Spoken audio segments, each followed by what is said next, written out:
Assalamualaikum warahmatullahi wabarakatuh. Kembali lagi bersama saya di YouTube Yo. Oke guys, kali ini aku akan menceritakan part ketiga, part yang dimana kalian akan menangis dengan kalian mendengarkan cerita ini. Dan sebelum saya membacakan cerita ini, jangan lupa subscribe, like, comment, dan share. Sebelum kalian mendengarkan cerita ini, siapkan headset untuk mendengarkan cerita ini dan tisu. Oke, saya akan membacakan cerita ini untuk kalian. Pukul 11 malam atau baru pulang. Pria ini sedikit terkejut saat melihat Melati yang belum tidur dan sekarang tengah duduk di tepi ranjang sambil memegang foto pernikahan mereka dengan senyum bahagia cinta. Anta juga duduk di tepi ranjang. Suami istri ini saling beradu punggung tak bertatap. Atar bingung ingin menjelaskan dari mana. Sedangkan Melati saat ini tengah mengusap air matanya yang sudah hampir habis. Perempuan itu cantik ya mas? Gak seperti aku ini yang gendut, jerawatan, kumal, dan lusuh. Hehehe. Ucap Melati setengah tertawa, padahal hatinya saat ini dicincang habis-habisan. Dia terlihat seperti orang yang berpendidikan. Sepertinya kalian cocok. Sudah berapa kalian berhubungan, mas? Sudah berapa lama kalian berhubungan, mas? Tanya Melati yang penuh penasaran. 1 tahun, jawab Atar singkat. Wajar sih kalau kamu selingkuh. Aku sadar diri kok, mas. Tenang aja, mas. Hatiku gak sakit loh. Melati, aku juga pernah cinta, mas. Aku juga pernah cantik, mas. Makanya dulu kamu suka sama aku. Tapi sekarang aku sudah gak cantik lagi. Aku ini loh jelek, tidak berpendidikan, sekolah pun cuma sampai SMP saja. Aku sebenarnya capek, mas. Tiap hari mengerjakan pekerjaan rumah, mengurus Zio, dan merawat ibu. Andai aku jadi perempuan yang egois, pasti aku lebih mementingkan penampilanku. Pasti kamu gak selingkuh ya kan, mas? Bukan seperti itu, Melati. Sesekali Melati mengusap air matanya. Wanita ini hanya ingin mengungkapkan isi hatinya sekarang. Setiap aku buatin kopi, kamu gak pernah meminumnya, apalagi memakan masakanku. Coba katakan kurangnya di mana, mas? Andai aku tidak hamil dan melahirkan Zio, pasti aku masih cantik seperti dulu, ya kan, mas? Andai kamu memberi aku uang untuk kebutuhan pribadi, sudah pasti aku akan terlihat cantik, sama seperti perempuan yang kamu peluk dan cium tadi. Oh iya mas, rasanya sudah lama sekali kamu tidak memelukku, apalagi menciumku, ya kan mas? Aku hilaf, ucap Atar dengan mudahnya meminta maaf. Melati beranjak dari duduknya, kemudian berdiri menghadap kaca rias yang ada di kamar mereka. Aku baru sadar, ternyata apa yang kamu katakan selama ini benar. Aku jelek banget ya mas, seperti babu. Tapi emang iya sih, aku seperti babu. Mana ada perempuan rendah seperti aku bisa menjadi ratu, hehehe. Melati menertawakan dirinya sendiri. Bahkan air mata yang keluar pun sudah tidak ia hiraukan. Jangan bahas lagi, istirahatlah. Kau pasti lelah. Melati menatap suaminya dari cermin dan Atar pun membalas tatapan istrinya. Kau yang selama ini kujadikan rumah tempat aku berpulang, nyatanya rumah itu telah membuka pintunya terlalu lebar. Kamu cinta sama dia, mas? Melati, hentikan. Jawab aku, mas, desak Melati.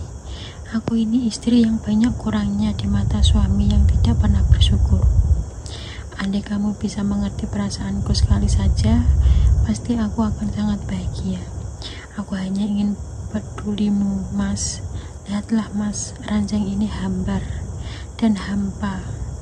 Dia saksi dari air mata yang selama ini aku curahkan dalam diam dan heningnya malam.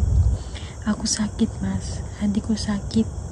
Sudah lama dia sakit hingga kau sendiri tidak akan bisa menjadi obatnya. Kau banyak bicara malam ini, Melati. Iya, aku banyak bicara malam ini. Sudah sejauh mana kau berhubungan dengan perempuan itu, Mas? Sudahkah kau menyentuhnya? Oh, pantas saja kau tidak pernah lagi menyentuhku. Perempuan itu hebat ya, Mas. Dia memberimu kehangatan dan kenyamanan. Beda sama aku yang lusuh dan kumuh ini. Maafkan aku ya, Mas. Aku tidak bisa menjadi istri yang terbaik untukmu. Kupikir kehangatanmu hanya untukku, tetapi nyatanya ada wanita lain yang ikut menikmatinya. Hatiku sakit sekali malam ini, Mas. Atar beranjak dari duduknya. Pria ini menghampiri Melati lalu duduk di samping istrinya.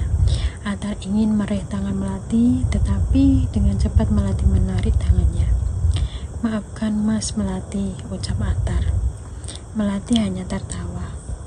4 tahun menjadi istrimu, Mas. Tidak sekalipun kau menghargai aku dan mendengarkan keluh kesah lelahku, ucap Melati tanpa menatap wajah suami.